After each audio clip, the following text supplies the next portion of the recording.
సందేహాలు వస్తాయి. Right, okay. మనతో పాటు కాంగ్రెస్ పార్టీ నుంచి శివకుమార్ గారు జాయిన్ అయ్యారు. శివకుమార్ గారు నమస్తే. నా ఆడియో క్లియర్ గా ఉందా మీకు? ఓకే.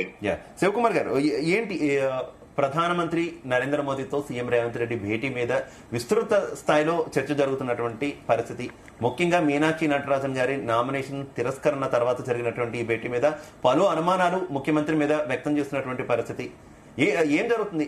పూర్తి స్థాయిలో భారతీయ జనతా పార్టీకి లొంగిపోయారు, లేదంటే ఒక స్పై కింద కాంగ్రెస్ పార్టీలో ఉంటూ వ్యవహరిస్తున్నారు? ఈ తరహా కామెంట్లు ఎక్కువగా విపక్షాల నుంచి వినిపిస్తున్నటువంటి పరిస్థితి నిజమా? ముందుగా జీ తెలుగు ప్రేక్షకులకు, మీకు ప్యానల్ వారికి నమస్కారం. అయితే ఒకటి ఏంటంటే, కాంగ్రెస్ పార్టీ తరఫున ఇప్పుడు ముఖ్యమంత్రిగా రేవంత్ రెడ్డి ఉన్నారు కాబట్టి ఆయన మొదటి నుంచి తరచూ కూడా మాట్లాడడం ఏంటంటే,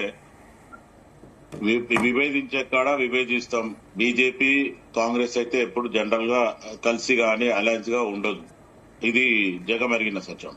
అండ్ అపార్ట్ ఫ్రమ్ దట్, ఇప్పుడు ప్రస్తుతానికి తెలంగాణలో ఉన్న ముఖ్యమంత్రి రేవంత్ రెడ్డి మీద ఈ వివాదాస్పద వ్యాఖ్యలు అయితే కామన్ గా వస్తున్నాయి. ఎందుకంటే బడే బాయ్ చోటే బాయ్ అనేది అప్పుడు కూడా ఒక గవర్నమెంట్ ఫంక్షన్, అటు కేంద్రము రాష్ట్ర ప్రభుత్వం ఉండాల్సిన ఇదిలో మోదీని పట్టుకొని బడే బాయ్ అనడం, అంటే నేను వయసులో మళ్ళీ రేవంత్ రెడ్డి గారు మళ్ళీ దాని వివరణ ఇవ్వడం జరిగింది, నాకంటే వయసులో పెద్దోడు కాబట్టి బడే బాయ్ అనడం జరిగింది. ఇంకోటి ఏమంటే, అప్పట్లో ఆయన ఉన్న ఆలోచనల ఈ మధ్యన హిందీ గాని ఇంగ్లీష్ గాని ఇంప్రూవ్ చేసింది మనం చూడడం జరుగుతుంది. ఆ భాషలో ఆయన ఏదో మోదీని నేను బడేబాయ్ అంటే నాకు రాష్ట్రానికి ఇంకేమన్నా నిధులు ఎక్కువ ఇస్తాడు అనే రకంగా ఆయన మాట్లాడిండు అనే రకంగా కూడా మనం ఆలోచించు. కానీ మొన్న రీసెంట్లీ జరిగిన మీటింగ్ ఏదైతే నరేంద్ర మోదీది ఇటు రేవంత్ రెడ్డిది, అది కొంచెం ఎక్కువ వివాదాస్పదమైంది. ఎందుకు? ఆల్రెడీ మన్మోహన్ సింగ్ గారు ప్రధానమంత్రి ఉన్నప్పుడు, మీరు గుజరాత్ ముఖ్యమంత్రిగా ఉన్నప్పుడు మీకు ఎట్లయితే మన్మోహన్ సింగ్ గారు నిధులు ఇచ్చిండ్రో ఆ రకంగా నాకు నిధులు ఇవ్వండి అంటే, ఇటు నరేంద్ర మోదీ దాన్ని వివాదాస్పదం చేసిండు. ఈరోజు కాంగ్రెస్ పార్టీకి రేవంత్ రెడ్డికి ఇటు ఒక కాంట్రవర్షియల్ లైన్ అనేది నరేంద్ర మోదీ ఈ రోజు గీసిపోయిండు.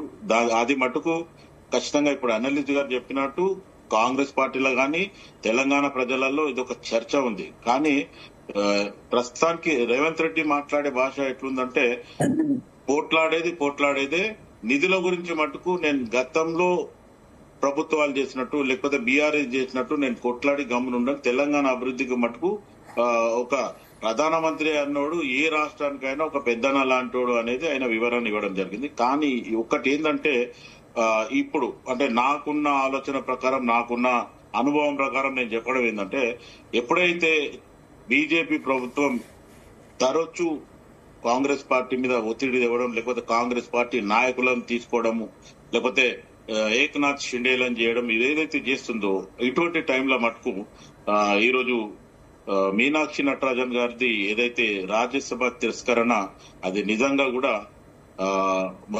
ఎంపీ కొండ విశ్వేశ్వరరెడ్డి గారు మాట్లాడుతూ రేవంత్ భారతీయ జనతా పార్టీలో జాయిన్ అవుతారేమో, కాంగ్రెస్ పార్టీ పూర్తిగా కొలాప్స్ అయిపోయిన తర్వాత ఖచ్చితంగా ఆయన బీజేపీలో చేరొచ్చు అనే తరహా కామెంట్స్ చేసినటువంటి పరిస్థితి.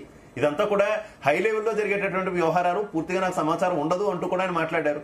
ఏమనుకోవాలి? ఇదంతా మైండ్ గేమ్ అనుకోవాలా? నిజంగా ఏమైనా సోర్స్ ఉందనుకోవాలా? ఇప్పుడు కాంగ్రెస్ పార్టీ హైకమాండ్ చిన్న మనుషులు ఏం కాదు. కాంగ్రెస్ పార్టీ హైకమాండ్ ఎప్పటికప్పుడు, ఇప్పుడే కాదు, ఒక దగ్గర 50 ఏళ్ల నుంచి కూడా నేను చూడడం జరుగుతుంది. ఆల్మోస్ట్ ఆల్ నేనే కాంగ్రెస్ పార్టీలో ఒక 44 సంవత్సరాల నుంచి పార్టీలో ఉన్నాను. పార్టీ ఎప్పుడు ఏ నిర్ణయం తీసుకోవాలా, ఇటువంటి ఎవరన్నా తోక ముడిస్తే వాళ్ళ తోకను ఎట్లా కట్ చేయాలనేది కూడా హైకమాండ్ దగ్గర ఆ నిర్ణయం ఉంటుంది. కానీ ఈ రోజు మీనాక్షి నటరాజన్ విషయంలో మట్టుకు ఏదైతే మధ్యప్రదేశ్ ఎంపీ ఎవరైతే చెప్పడం జరిగిందో, తెలంగాణ నుంచే మాకు సమాచారం వచ్చింది అనే దాని మీద ఆల్రెడీ కొన్ని కథనాలు కూడా బయటకు వచ్చినాయి, కొన్ని వీడియోస్ కూడా. తొలి వెలుగు రఘు గానీ ఇంకా వివిధ విషయాలలో చూస్తే ఫహీం ఖురేషీ అనే రకంగా మాట్లాడుతున్నారు. ఫహీం ఖురేషీ అనే పేరు రావడంతో ఆలోచిస్తే ఫహీం ఖురేషీ ఎవరి మనిషి అనే రకంగా కూడా మళ్ళీ అక్కడ పాయింట్ రేజ్ అవుతుంది. ఇవన్నీ కూడా చర్చిస్తుండ్రు. హైకమాండ్ ఖచ్చితంగా దీని మీద నిఘా ఉంది. ఖచ్చితంగా ఎప్పటికప్పుడు వాళ్ళు ఎవరైనా సరే, రేపు నేనైనా సరే ఏం చేస్తున్న పార్టీకి ఏం పార్టీ ట్యాగ్ లైన్లు ఉన్నారా లేకపోతే పార్టీ లైన్లో లేరా అనేది పార్టీ ఆలోచిస్తుంది. ఒకవేళ అటువంటి అవసరం ఉంటే మొన్న కర్ణాటకలో ఏదైతే మార్పులు చేర్పులు ఉన్నాయో అట్లా కూడా జరగవచ్చు. ఎందుకంటే ఇప్పుడు ఉన్న పరిస్థితుల్లో మటుకు రేవంత్ రెడ్డి మాట్లాడేది ఏదైతే జరగబోయే ఫ్యూచర్ సిటీ గానీ లేకపోతే మిగతా అంశాల మీద నేను ఏదైతే కేంద్రం నుంచి సాయం అడగడానికి పోతున్నా అనేది ఆయన వివరణ ఆల్రెడీ ఇచ్చిండు, ప్రెస్ మీట్ కూడా పెట్టడం జరిగింది. ఇంకోటి ఏఐసిసి మీటింగ్ లో ఏదైతే ఉందో అక్కడ కూడా